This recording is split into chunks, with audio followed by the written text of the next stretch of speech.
Hey, it's Siskel and Ebert. I love these guys. Hi, I'm Roger Ebert. And I'm Gene Siskel, and watching a film is a very complicated activity, more complicated than you might realize. Especially in your case, Gene, and the reason for that is that we use our eyes, which are quite complicated organs. Let's use our eyes now to look at the first clip, which comes to us from Disney and is called Bill Nye the Science Guy. Bill Nye the Science Guy. Bill Nye the Science Guy. Bill Nye the Science Guy. Science rules. Bill Nye the Science Guy. Inertia is a property of matter. Bill Nye the Science Guy. T minus 7 seconds. Bill Nye the Science Guy. Brought to you by those round, squishy things in your head. Eyes. Eyeballs. That's what today's show is all about. Our eyes let us focus on the world around us.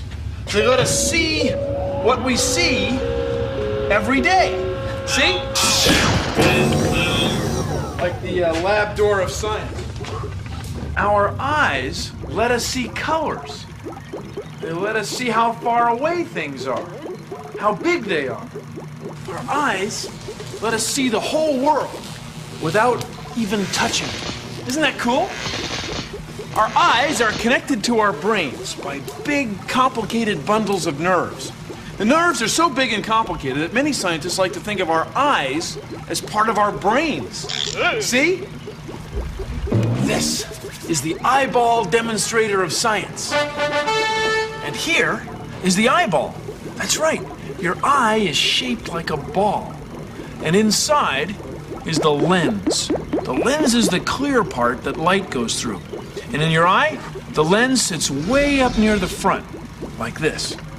Now, before light gets into your lens, we have to control the amount of light that comes into our eye. We don't want to have too much or too little. And we do that with something called the iris. The iris changes size, like this.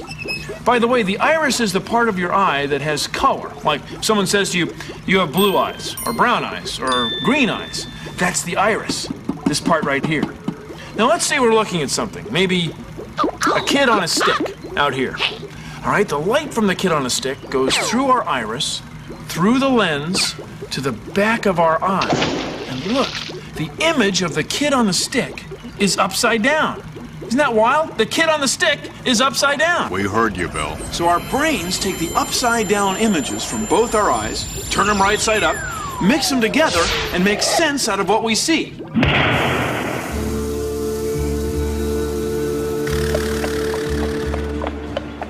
From out of the West came a woman with mysterious eyes.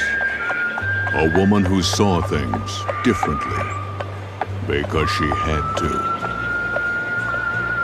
And they called her the High Plains Squinter. Hi-yo, hi-yo, the High Plains Squinter. Hi-yo, hi-yo, the High Plains Squinter. Root beer. If only she could see it, she could drink it.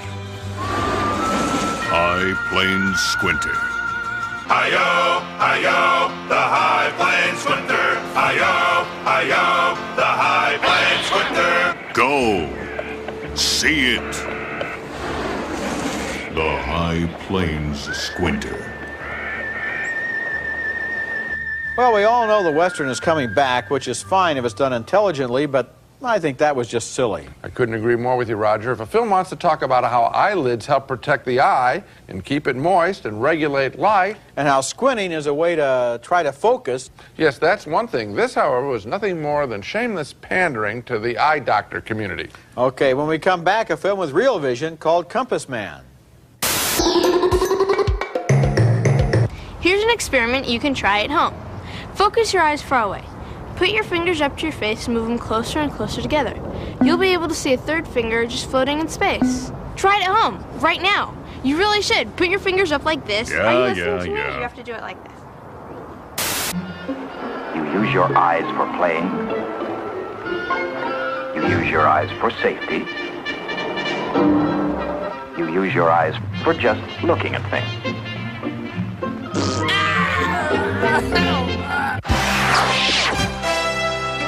And we are well into round one of the National Staring Championships, where current champion Pert is meeting the icy glare of challenger Kate. You know, an interesting fact, Lance, your optic nerves, the nerves which run from your eyes to your brain, are about 20 centimeters long.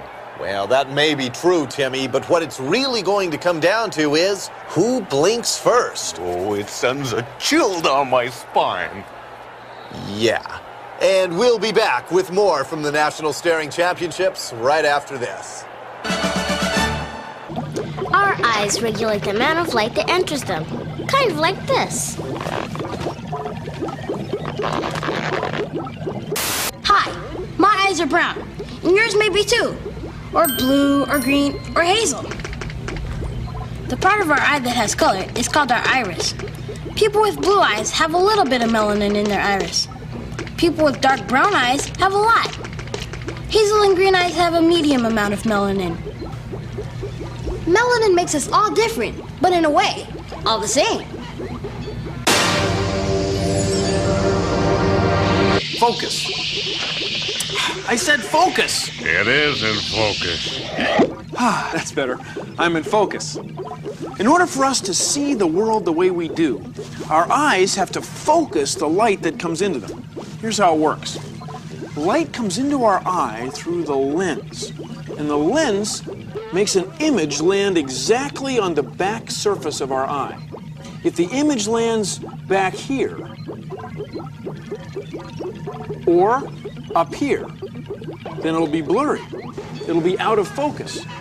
And the way our eye changes where the image lands is by changing the shape of the lenses in our eyes.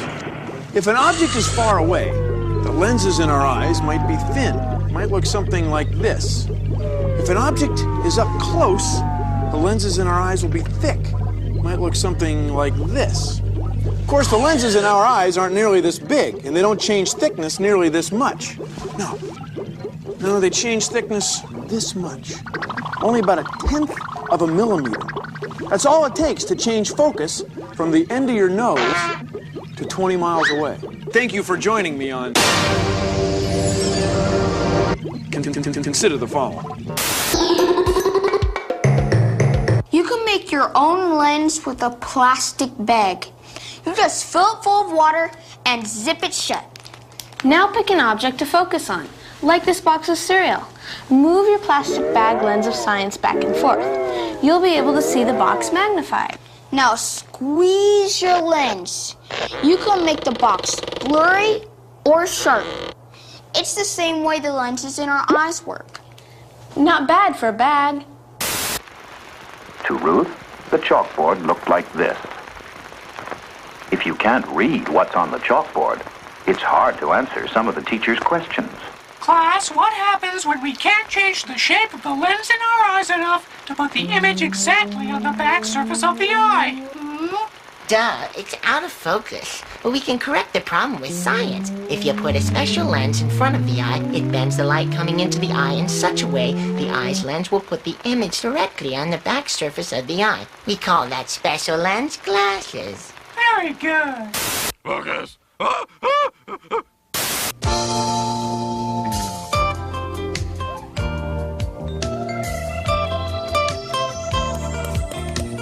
Did you know that everything you see is an image on your retina? It's true. And those images are made by two kinds of cells called rods and cones. Now, rods aren't sensitive to colors, just to shades of gray and low light. That's what gives us night vision. Let's paint some happy rods around the edge. Happy little rods.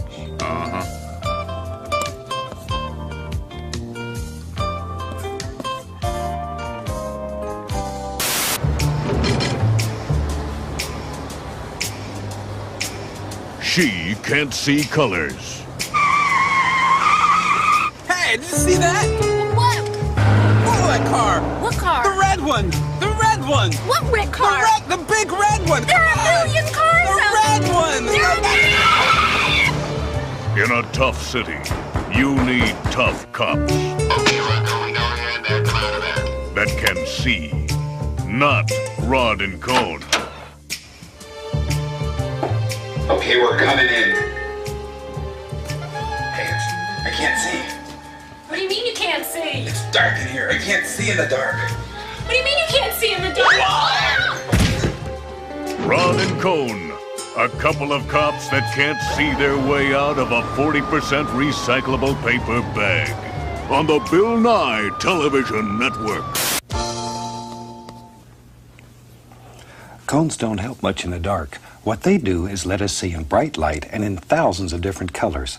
So let's make some colorful cones in the center.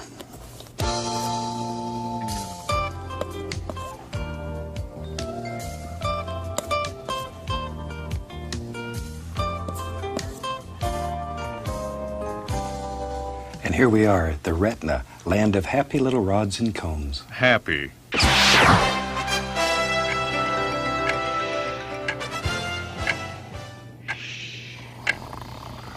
Man, I tell you, this is worse than watching golf. Tell me about it. Here we go. Stand by. Look, why don't we get out of here and go get... 3, 2, you're on. Hello and welcome back to the National Staring Championships. Right now, we're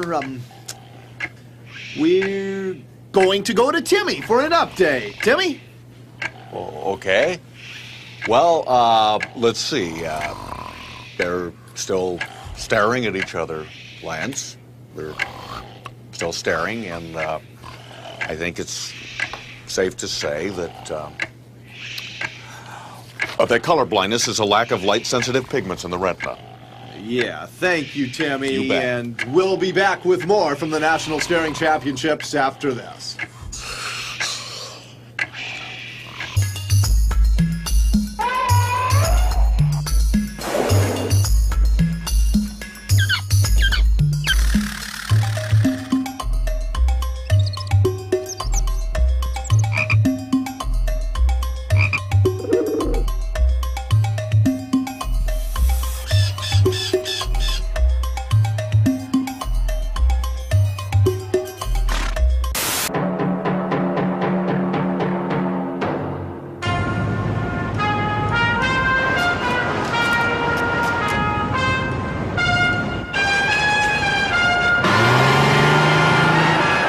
Even though I don't have eyesight, I can still get around the city very well. I could ride a bike. I could play Super Nintendo. I do judo. You see, I know that I'm blind. And I know nothing is not going to stop me from being what I want to be or to do what I want to do.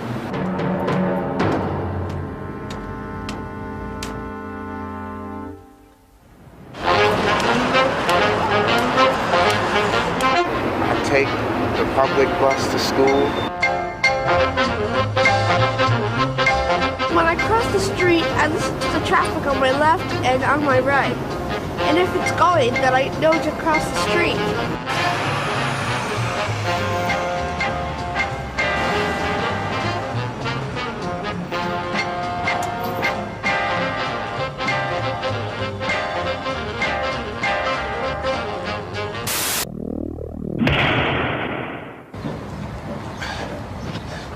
When a soccer ball is coming towards you, you want to figure out where it's going to land.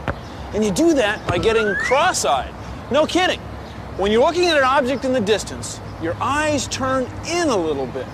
Then your brain uses these angles to figure out how far away the object is. The closer the ball is to you, the more crossed your eyes get. Once you know where the ball is going to land, then you can decide whether to play it with your feet or your head. That was a header. That was a header.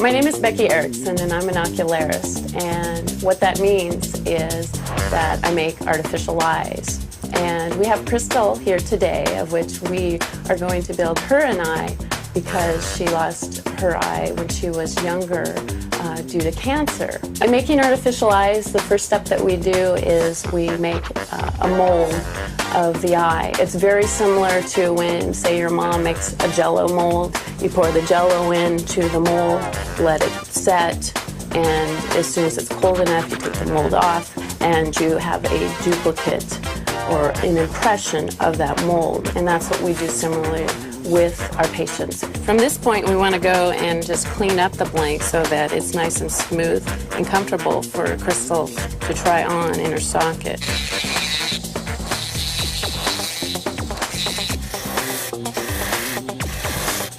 Okay, this is the part where I now get to switch hats from being a scientist to an artist. For Crystal, we have a blue eye, so we use a lot of white and gray. This next part is a lot like spin art at the fair. We're going to go ahead and turn on our spinning machine, get our black paint, touch it to the iris, and make a perfectly round pupil. You can see that we've attached the iris, and this thread is made of nylon. And now we have the illusion that our plastic eye has real veins. Now from this point, after we add the veins and the pigment or color to the white portion, we go ahead and cap the whole eye over with a clear plastic and then let it cook for about an hour, and then presto, we have an eye. Okay, now for the delivery.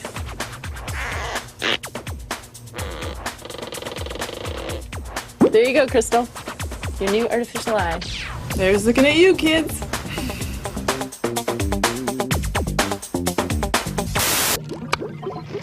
That last thing really got to you, didn't it, Phil? Oh, hi. I was just crying. That's right, it happens to the best of us. The tears you make when you cry when you're upset are the same tears you make when you're just washing your eye. And tears come from little glands above your upper eyelid. They flow down over your eye and then drain into your nose. And that's why a lot of times you have to blow your nose when you're crying. Excuse me. Now, do you see this little dot in the corner of my eye? That's where the tears drain from your eye into your nose. See, it's all connected all the time. Do you see the little dot? Do you see it? Do you see the little dot in the corner of my eye where the tears drain out? Phil? That's where the tears drain from your eye into your nose. Phil? Bill, come on, let's talk. Bill, don't do this. No, don't listen to me. Bill, why don't you take some time off? They're tough. They're gritty.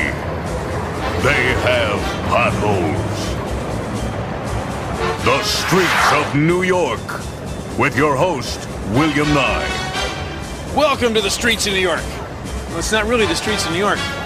It's an optical illusion. I mean, a truck is real, but all those buildings are flat. They're almost on one piece of material.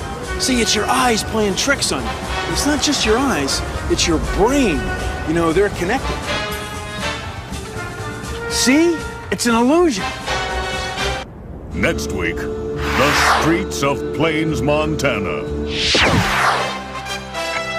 Hello. Here we are again at the National Staring Championships. No progress yet, right, Timmy? Timmy! Timmy! One-eyed people don't have any depth perception. Oh, that's great. That's just great.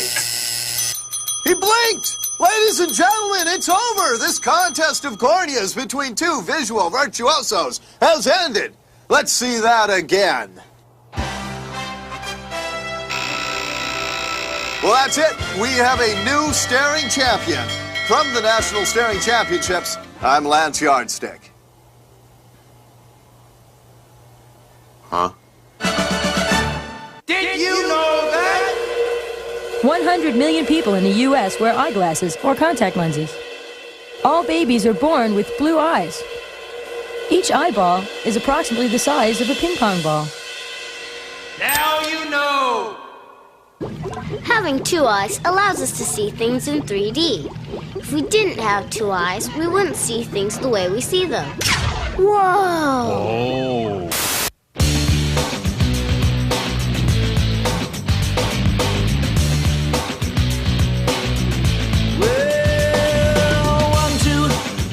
Regulate light coming in your head now.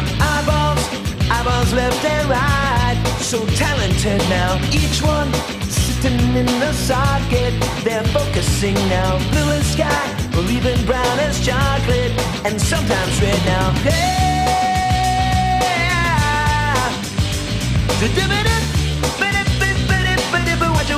Watch it, looking. Two eyes let you see in 3D with separate views now. Each view seen simultaneously. Your brain will fuse now. Close one, you lose depth perception and things look flat now. Close both, you lose sight perception. You're not a bat now. We have eyes so we can see. The study of them's known as ophthalmology, but not every eye works perfectly. So try to have your eyeballs looked at annually. You try to have your eyeballs looked at annually. Say eyeballs come with every baby. They're in their heads now. Dark blue, but they can change with aging. They're brown instead now. And if you are not seeing your best, just look ahead now and go to the optometrist. Just go ahead now.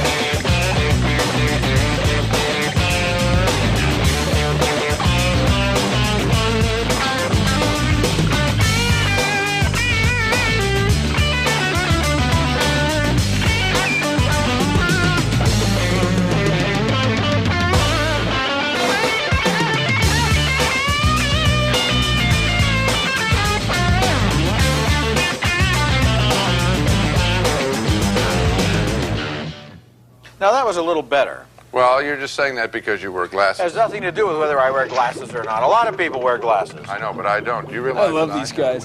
Well, that's our show. See ya. Get it? See ya. You know, maybe this Bill Nye guy will be big, and... Nah, I don't think so. Huh? Produced in association with the National Science Foundation.